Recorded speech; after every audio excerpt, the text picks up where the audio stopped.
قلنا قبل كده ان مستوى اللعيبه الاساسيه اللي بتلعب اقوى بكتير من لعيبه الاحتياط. اي لعيب عندك بيتصاب او بيتوقف بتواجه مشكله. يعني النهارده الفينا دوره في الملعب باين جدا انه مأثر على شكل الفريق.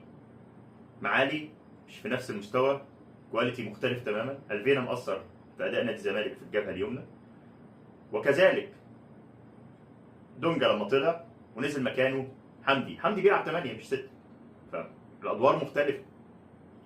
ففي مشاكل ان البديل مش بنفس قوه الاساسي، ودي المشاكل اللي احنا اتكلمنا عنها من البدايه. عايز تاخد دوري لازم يبقى عندك دكه، بلاش يبقى عندك دكه قويه ولكن اللعيبه اللي موجوده لازم تبقى على قد المسؤوليه، انها هي اللي هتنزل مكان اللعيبه الاساسيه، هتأدي بنفس الروح بنفس القوه، ولكن ده للاسف غير مترجم لحد دلوقتي.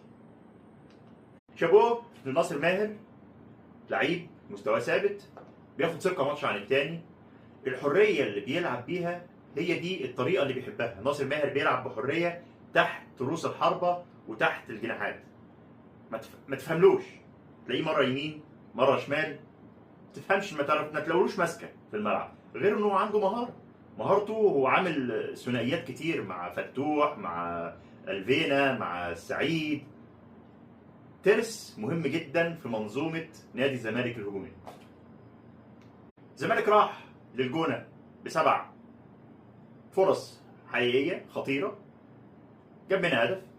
الجونه راح 4 مرات، جاب كورتين في العارضه، وكوره صدها صبحي، وكوره اتعادل بيها. الشوط الاول الزمالك ماسك كوره طول الملعب، ينقل كوره من اليمين للشمال، بيدور الكوره بشكل رائع. ده بسبب مهاره اللعيبه، سواء كان عبد الله او ناصر او فتوح او حتى كايد، كانوا بينقلوا الكوره بشكل جميل في الملعب. الشوط الاول خلص بطريقه رايقه، يعني الزمالك كان بيلعب كوره بنسميها احنا في الكوره رايقين.